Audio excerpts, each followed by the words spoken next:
हमारे विधायक जो हैं वो विजनलेस हैं, उनको इस क्षेत्र की तरक्की से कोई दिलचस्पी नहीं है। बहुत से दावेदार नजर आते हैं फतेहाबाद में, आप अपने आप को कहाँ पाते हैं? मैं दावेदारी की लिस्ट में नहीं है, हम हकदार वाली लिस्ट में। हमारे क्षेत्र को सरकार की ओर से कोई भी विशेष जो योजना है वो यहाँ पर नहीं है। सैनी साहब का जो भाषण था वो उनकी इमेच्योरिटी को मेरे हिसाब से बयां करके गया। 10 सालों में अलग अलग लोग यहाँ के विधायक बने, किसी भी प्रकार की विजन उस इलाके में देखी नहीं गई। सबसे बड़ी अगर कमजोरी इस सारे प्रकरण में किसी की रही है तो वो यहाँ के विधायक धूड़ाराम जी की रही है। जिसका साथ निभाऊंगा उसका आखिरी दम तक निभाऊंगा। धूड़ाराम जी से किसी ने पूछ लिया होता कि आप तिगड़म बिगाड़ के बदल के आप टिकटें तो ले आते हैं, पर आपके क्षेत्र के लेके विजन क्या है, तो शायद वो कभी विधायक नहीं बन पाते। नमस्कार, मैं विवेक कुमार, आप देख रहे हैं A1 हरियाणा। इस वक्त हमारे साथ एक शख्सियत ऐसी हैं जो फतेहाबाद में काफ़ी चर्चा का विषय बने हुए हैं और युवा हैं। बातचीत करेंगे इनसे। आनंदवीर गिलाखेड़ा जी हमारे साथ हैं, इनसे बातचीत करेंगे, जानेंगे कि आखिर यहाँ के हालात विधानसभा चुनाव को लेकर के किस तरह के हैं, किस तरह की राजनीतिक सरगर्मियाँ यहाँ देखने को मिल रही हैं। बहुत बहुत स्वागत है सर। थैंक यू विवेक जी। सबसे पहले मुझे आप ये बताएं तमाम दर्शकों को कि आखिर फतेहाबाद की बात की जाए तो यहाँ किस तरह की स्थिति है, माहौल कैसा है? माहौल बड़ा ज़बरदस्त है विवेक जी। जिस तरीके से आप बीते दिनों कुछ दिन पहले यहाँ पर प्रदेश के मुख्यमंत्री नायब सिंह सैनी साहब आए जी, उन्होंने एक जनसभा को संबोधित किया और उस जनसभा में सारे चौधरी भूपेंद्र सिंह हुड्डा के कार्यकाल के, जब मेरे पिता यहाँ से विधायक थे, 2009 से 14 में किए गए कार्यों को वो गिनाकर चले गए। जब से कांग्रेस के राज में हुए कार्यों को भाजपा के मुख्यमंत्री गिना के गए हैं तो स्वाभाविक है कि माहौल बड़ा ज़बरदस्त है। बिल्कुल, काफ़ी जो है हलचल पूरे प्रदेश में ही नहीं, बाहर दूसरे राज्यों में भी ये मसला काफ़ी उछला और तमाम अखबारों की सुर्खियां भी बना, तमाम न्यूज़ चैनलों में भी ये चीज़ खूब चली। इसके बाद किस तरह की स्थिति पूरे प्रदेश में देख पा रहे हैं? देखिए जी, जनरली अगर आप देखेंगे बीते 10 वर्षों में अगर मैं क्षेत्र की बात करूं तो हमारे क्षेत्र को सरकार की ओर से, खास तौर पर हरियाणा और देश में जो हमारी राष्ट्रीय यूनियन जो गवर्नमेंट है, दोनों की तरफ से कोई भी विशेष पैकेज या कोई एक बड़ी जो योजना है वो यहाँ पर नहीं आई जी। और केंद्र की तरफ से अगर मैं बात करूँ तो हमारे कार्यकाल के दौरान जब देश में हमारे यूपीए की सरकार थी, देश के प्रधानमंत्री डॉक्टर मनमोहन सिंह थे, उस समय यहाँ पर फतेहाबाद क्षेत्र के गाँव गोरखपुर में न्यूक्लियर पावर प्लांट को लाने का काम किया गया, जो उस समय लगभग 24-25 हज़ार करोड़ रुपए का प्रोजेक्ट था। आज उसकी लागत इन्फ्लेशन के हिसाब से अभी तक वो शुरू नहीं हो पाया है, अनफॉर्चुनेट है, नहीं तो 2023 तक उसकी 2 इकाइयाँ शुरू हो जानी चाहिए थी जो लगभग 1400 मेगावाट बिजली पैदा करते। तो उन कार्यों में बड़ा डिले हुआ और हमारे इलाके के लिए दुर्भाग्य की बात है कि इतनी बड़ी योजना यहाँ पर आके देश का प्रधानमंत्री जिसको इनॉग्रेट करके जाते हैं, फाउंडेशन स्टोन ले करते हैं, तो उसका इतने सालों तक अभी तक इनॉग्रेट जो है हम नहीं करवा पाए। प्रदेश स्तर की अगर हम बात करें तो केवल और केवल यहाँ के मुख्यमंत्री चाहे मनोहर लाल खट्टर जी थे, चाहे नायब सिंह सैनी साहब थे, दोनों ने केवल बातें करी। खट्टर साहब ने केवल फीते काटने का काम किया और अपनी सरकार की नाकामियों को छुपाने के लिए जिस अधिकारी को सस्पेंड किया, जो प्रशासनिक कार्रवाई अपने खुद के भाषण में गलतियां खुद ने करी, उन्हें बकायदा इस बात की जानकारी थी, उन्हें बताया गया था कि इन सब चीज़ों के, जिन कार्यों का इनका फाउंडेशन स्टोन जो है वो चौधरी भूपेंद्र सिंह हुड्डा या तत्कालीन जो यहाँ के विधायक थे चौधरी प्रहलाद सिंह गिलाखेड़ा जी, वो उन सब ने लेकर चुके थे। और वो केवल टाइम और औपचारिक मात्र जो मैं कह दूंगा कि वो था कि भी उनके जो फीते हैं मंडी बनने के साल बाद उनके फीते काटे गए, पार्किंग बनने के बाद में काटे गए, लेकिन उनकी सेवाएं जो है लोगों के सामने बनकर तैयार थी। तो ये एक कमज़ोरी थी। हो सकता है कि यहाँ के अधिकारियों ने कुछ गिनवाने को था नहीं, इसलिए उनके सामने इन बातों को रखा। और मेरे हिसाब से नायब सिंह सैनी साहब का जो भाषण था वो उनकी इमेच्योरिटी को मेरे हिसाब से बयां करके गया। बड़ी उम्मीद थी, बड़ी उम्मीद थी कि चुनावी समर है, 2 महीने बाद वोट पड़ने हैं और कुछ ना कुछ योजना, कुछ ना कुछ एक नया, कुछ ना कुछ वायदा फतेहबाद की जनता के लिए वो करके जाएंगे।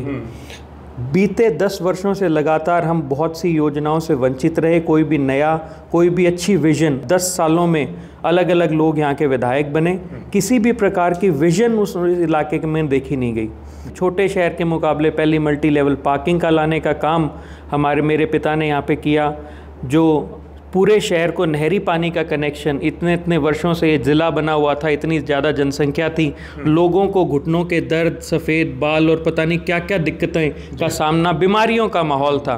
और उस समय नहरी पानी की जो योजना थी वो चौधरी भूपेंद्र सिंह हुड्डा के नेतृत्व वाली सरकार 2009 से 14 के दौरान उनको हमने लाने का काम किया। तो ऐसे सैकड़ों काम इस क्षेत्र में करवाए गए और आज कुछ था नहीं बोलने के लिए, तो सैनी साहब ने जो है उन्हीं कामों को गिनवाने की कोशिश करी, लेकिन ये पब्लिक है, ये सब जानती है। बिल्कुल, आप जो है पिताजी के नक्शे कदम पर चलने का प्रयास कर रहे हैं, चल रहे हैं। किस तरीके से उनका व्यक्तित्व आपको प्रभावित करता है? मेरे पिता का जो सबसे बड़ा, मैं कहूँगा जैसे चरित्र की जो सबसे बड़ी मेरे को खूबी उनमें लगी कि वो वक्त के साथ नहीं है। एक वक्त के साथी होते हैं ना, कि भले वक्त के साथी, वो नहीं है साहब। वो उतार और चढ़ाव दोनों पर एक साथ जिसका निभाते हैं, उसको लंबे अरसे तक निभाने की क्षमता रखते हैं। राजनीति हो चाहे ज़िंदगी हो, उतार चढ़ाव आना स्वाभाविक है। मैं खेती करता हूँ, खुद खेती करता हूँ मैं, तो मेरे को पता है कि एक ही तरीके का बीज हम हर साल बोते हैं, एक ही दुकान से लाई हुई खाद को हम इस्तेमाल करते हैं, एक ही नहर का पानी, एक ही ट्यूबवेल का पानी से उसको सींचने का काम करते हैं, लेकिन हर प्रतिवर्ष जो है, जो हमारी मैं कहूँगा उपज है, जो प्रोडक्शन जो है, वो हर बारी अलग होती है। तो वो इस बात का सबसे बड़ा सबूत है कि मौसम, समा, ये सब लोग, ये जो सारी चीज़ें हैं कि आप कर क्या रहे हैं, उसके अलावा बहुत से एक्सटर्नल फैक्टर्स हैं जो डिटरमिन करते हैं आपकी सक्सेस और फेलियर का।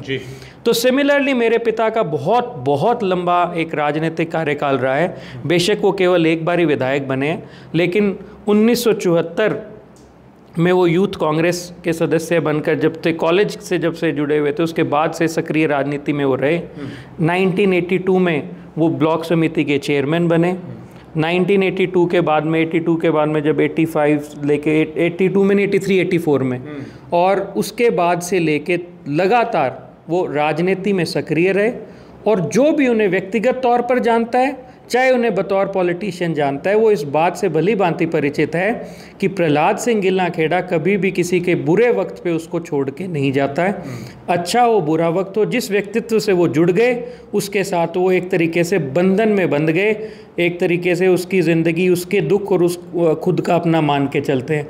तो सबसे ज़्यादा प्रभाव अगर मेरी ज़िंदगी में डाला है, और उसी चीज़ को मैं आगे लेके चलता हूँ कि आने वाले समय में भगवान जितनी भी उम्र मेरे को बख्शे या जितना भी मेरे को लंबा लोगों की सेवा करने का मौका दे, उस जितने भी समय के अंदर मैं इस बात को सुनिश्चित करूंगा कि राजनीतिक तौर पर या लोग जिस तरीके को राजनीतिक सक्सेस देख सकते हैं, वो कितनी कर पाऊंगा नहीं कर पाऊंगा वो जनता के आशीर्वाद पे डिपेंड करता है। लेकिन जो मेरे पिता का जो चरित्र है, जो पहचान उन्होंने बीते 50 वर्षों में, एक ईमानदार वफादारी वाली जो एक पहचान उन्होंने बनाई, एक वक्त देख के लोगों की पीठ ना घुमाने वाला जो उन्होंने पहचान बनाई, इसको कायम रखूंगा। बेशक चाहे अगर 20 साल राजनीति करूं, चाहे एक बारी बनूं, चाहे 2 बारी बनूं, जिसका साथ निभाऊंगा उसका आखिरी दम तक निभाऊंगा। आनंद जी, मौजूदा जो विधायक हैं यहाँ से, उनके कार्य को किस तरीके से आप, किस नज़रिए से देखते हैं? कितना विकास आपके फतेहाबाद का हुआ? कितने कहाँ स्थिति बद से बदतर नज़र आती है? और क्या सोचते हैं आप इस क्षेत्र को लेकर? मौजूदा विधायक की जहाँ तक कि मैं बताऊं, जैसे मजाक तो मुख्यमंत्री के भाषण का उड़ाया गया, पूरे प्रदेश में ही उड़ाया गया, प्रदेश में नहीं देश भर में इसकी चर्चा हुई, लेकिन उसका रूट कॉज अगर आप बताओ, डीपीआरओ साहब को सस्पेंड किया है, लेकिन अगर जड़ तक अगर आप जाने का प्रयास करेंगे तो वो हमारे विधायक जी हैं। कैसे हैं? उन्होंने उनका भाषण तो नहीं लिखा, लेकिन जो मौजूदा विधायक है, जब कभी प्रदेश का मुख्यमंत्री, प्रदेश का मुखिया अगर आपके क्षेत्र में चल के आ रहा है, तो आपको प्रदेश, आपके लिए अवसर होता है कि आप अपनी विधानसभा क्षेत्र की मांगे उनसे उठाएं जी। और वो केवल स्टेज पे नहीं उठाई जाती। जैसे हमें पता चला कि 42 मांगे उन्होंने मंच के माध्यम से बोली, जिनमें से केवल 5 मांगों को स्वीकृति दी गई और बाकियों में आश्वासन और उन सबको जिक्र तक नहीं किया गया। तो इसमें सबसे बड़ा फेलियर अगर किसी का था, मौजूदा विधायक का था। अगर उन्हें जब जिस दिन उन्हें पता चला कि प्रदेश के मुख्यमंत्री फतेहाबाद में आने जा रहे हैं, ठीक उससे अगले दिन उन्हें इस क्षेत्र की जो मुख्य मांगे उनको लेकर मुख्यमंत्री जी से मुलाकात करनी चाहिए थी, उच्च अधिकारियों से मिलना चाहिए था, उनको ब्रीफ करना चाहिए था कि किस किस चीज़ की हमारे इलाके में जो है ज़रूरत है, आवश्यकता है, और उन पे काम होना चाहिए। उन कागज़ों को भी, वो हो सकता है उसकी प्रोजेक्ट की वायबिलिटी के लिए ऊपर से कागज़ नीचे भेजे जाते, उन पर चर्चा होती कि कहाँ पर क्या चीज़ करना मुमकिन है, उनकी डिस्कशन होनी चाहिए थी। लेकिन हमारे विधायक जो हैं वो विजनलेस हैं, उनको इस क्षेत्र की तरक्की से कोई दिलचस्पी नहीं है। उन्होंने पहले भी इस क्षेत्र की नुमाइंदगी करी है, पहले भी वो सत्ता में रहे हैं, उन्होंने कोई भी नई योजना जो है इस क्षेत्र के लिए नहीं लेके आई। और ये दुर्भाग्य मैं कहूँगा। और कहते हैं ना कि जो हमारे फैसले होते हैं उन्हें हमें उनका हर्जाना है तो, और उनकी कोई अच्छाई है तो हमें भुगतना पड़ता है। तो एक फ़ैसला 2019 में फतेहाबाद की जनता ने किया, कुछ 80,000 लोगों ने लगभग फ़ैसला किया, उनको नुमाइंदगी का मौका फतेहाबाद क्षेत्र का मिला।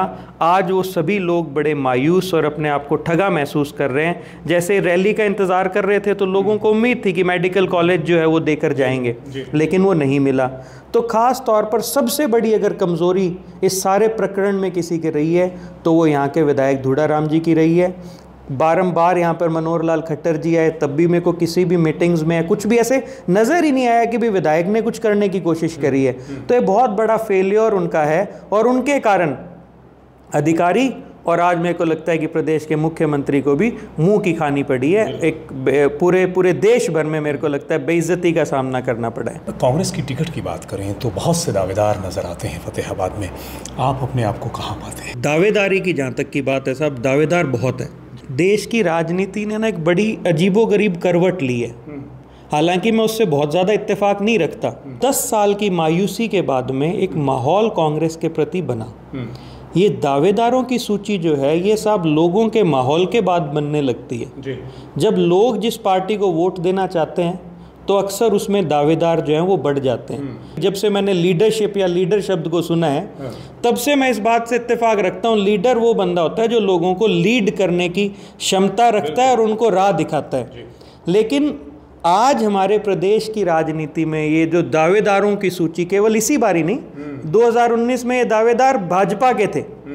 तो आज लोगों के अंदर क्या हो गया, लीडर्स में उतना कंपैशन या लोगों के इश्यूज उठाने से ज़्यादा बड़ी होड़ लगी है कि जिस पार्टी की हवा दिखे उसके उस जो एक लाइन ऑलरेडी बनी हुई है वो लीड नहीं कर रहे।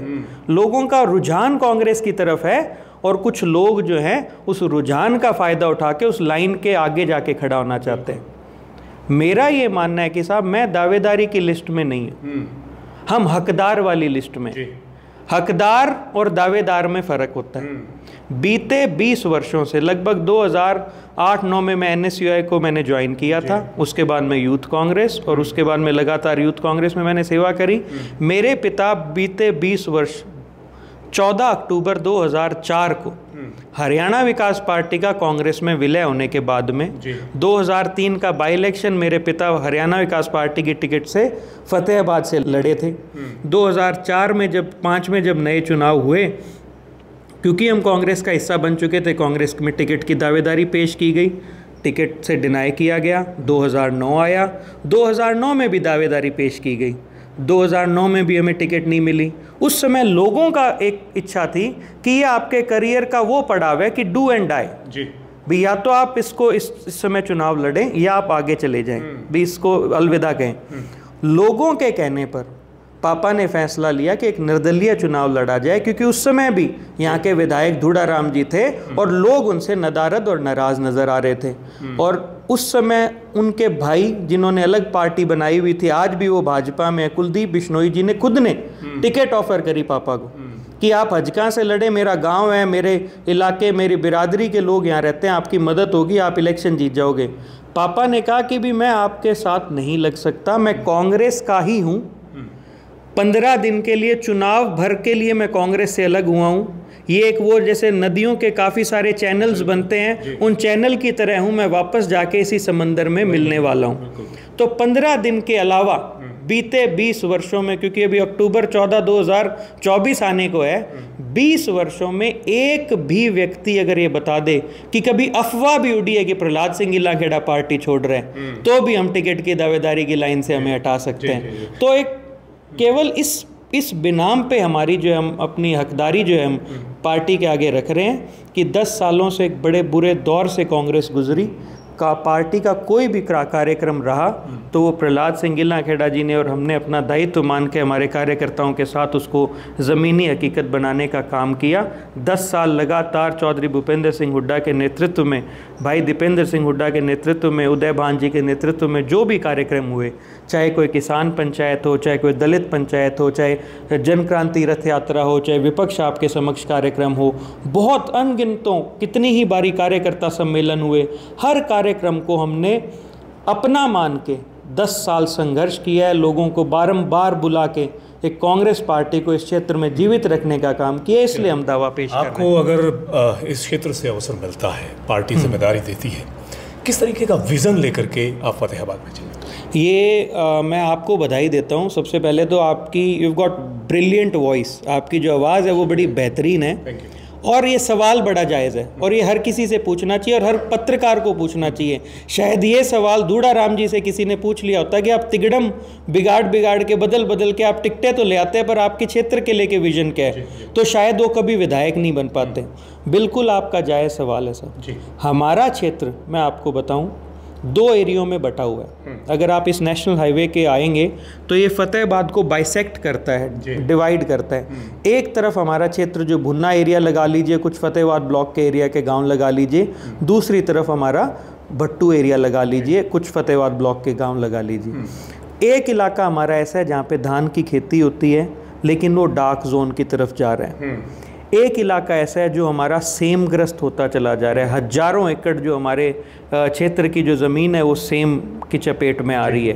तो सबसे बड़ा मुद्दा, अगर मैं अपनी विजन 5-10 ईयर्स तक की अगर मैं लेके चलूँ, तो सबसे मेजर जो चैलेंज फतेहाबाद को है वो ये है कि हमारा एक एग्रीकल्चरल प्रोडक्शन का एक बहुत बड़ा हब हुआ करता था। बेहतरीन प्रोडक्शन हमने वीट, राइस और कॉटन में इस क्षेत्र ने दी है, लेकिन बिगड़े हालात के कारण पानी कहीं ऊपर आ रहा है तो कहीं नीचे जा रहा है। उनके कारण हमारे इलाके के किसान जो हैं और हमारे जो क्षेत्र की इकोनॉमी और अर्थव्यवस्था है वो कमज़ोर पड़ रही है। उसके लिए हमारे क्षेत्र में बहुत से काम करने की आवश्यकता है।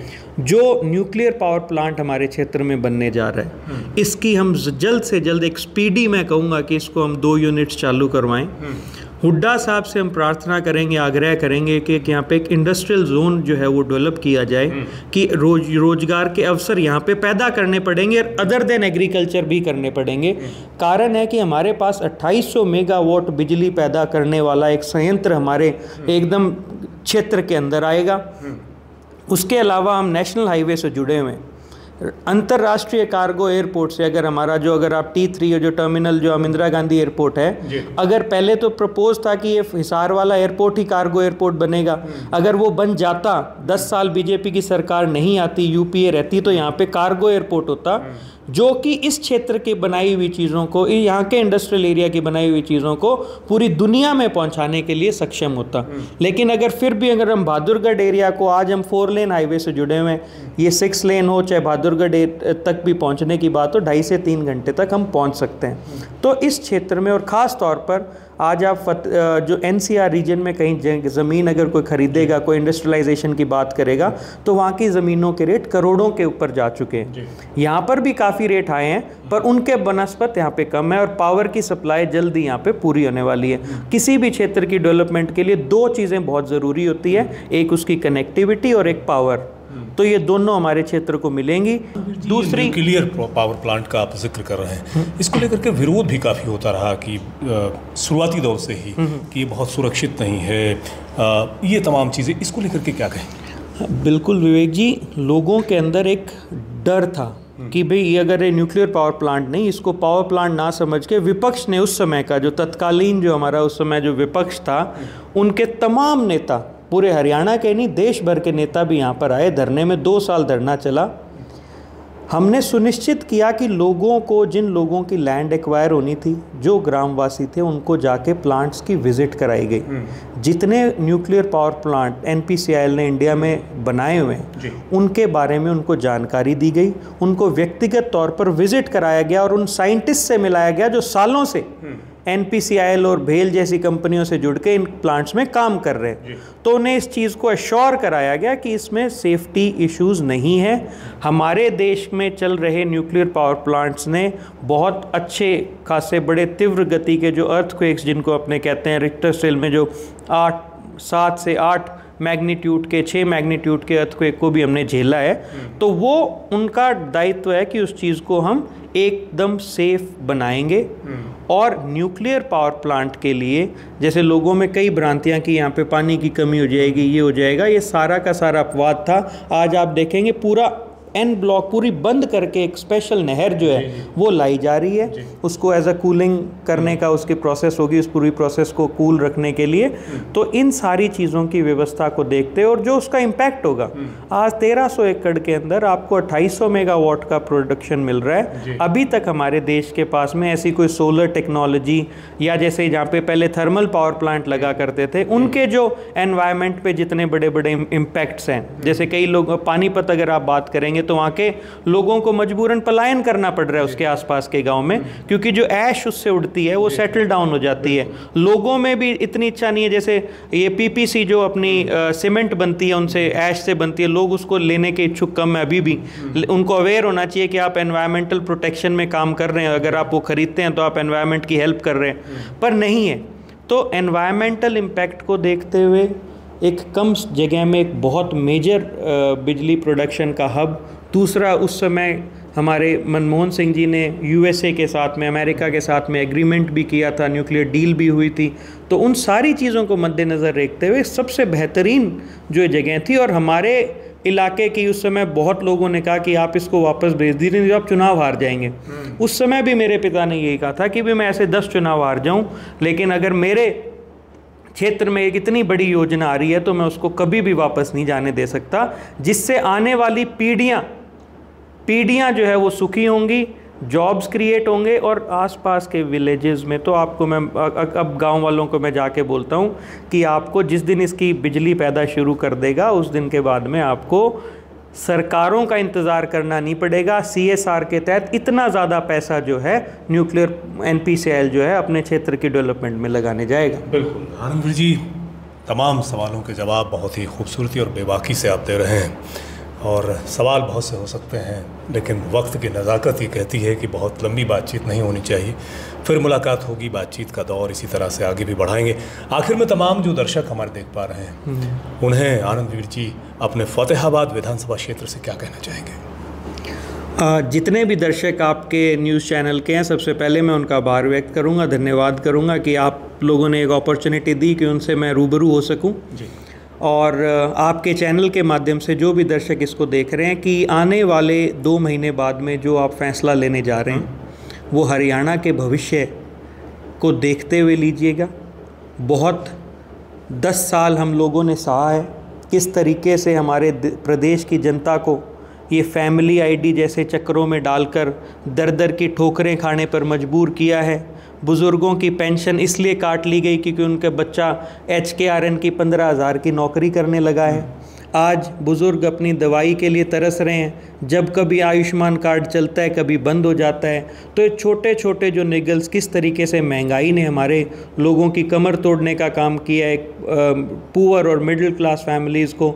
और जब कभी अवसर मिला तो इस मौजूदा सरकार ने जात पात धर्म के नाम पर आपको लड़ाने का काम किया। इन सारी चीज़ों को याद रखते हुए, इनके जो छुपे हुए एलाइज हैं उनको भी पहचानते हुए, जो JJP और लोकदल सरीके जो पार्टियां हैं जो इनके छुपे हुए एलाइज हैं, उनको भी मद्देनज़र रखते हुए 2 महीने बाद में आप एक कीमती वोट आपकी क्षेत्र के कांग्रेस पार्टी के उम्मीदवार को ज़्यादा से ज़्यादा मतों से जिताने का काम करें।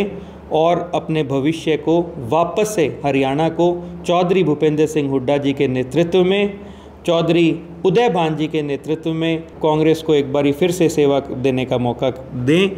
भाई दीपेंद्र सिंह हुड्डा की विजन को देखते हुए नई लीडरशिप को सहारा देने का काम करें। यही सब आप लोगों से आग्रह करता हूं। बहुत बहुत धन्यवाद। बिल्कुल, आनंदवीर गिला-खेड़ा जी तमाम सवालों के जवाब बहुत ही खूबसूरती से देते हुए नजर आए। उन्होंने किस तरह से अपील की है। जाहिर तौर पर किसी भी क्षेत्र का विकास तब होता है जब वहाँ के स्थानीय विधायक का विज़न बहुत क्लियर हो और वो अपने क्षेत्र के विकास के बारे में सोचता हो बड़ी ही संजीदगी के साथ। अब देखते हैं कि आखिर आने वाले समय में किसे मिलती है टिकट फतेहाबाद से और कौन अपने विजन के साथ इस पथ पर आगे बढ़ता है। किस तरीके का माहौल आने वाले समय में हरियाणा में बनता है, ये देखना बड़ा ही दिलचस्प होने वाला है। लगातार बने रहिए A1 हरियाणा के साथ। इसी तरह की राजनीतिक हलचलों की खबरें आप तक पहुंचाते रहेंगे। लेटेस्ट वीडियोस के लिए अभी सब्सक्राइब करें A1 हरियाणा को और प्रेस करें बेल आइकन ताकि सभी अपडेट्स आपको मिले सबसे पहले।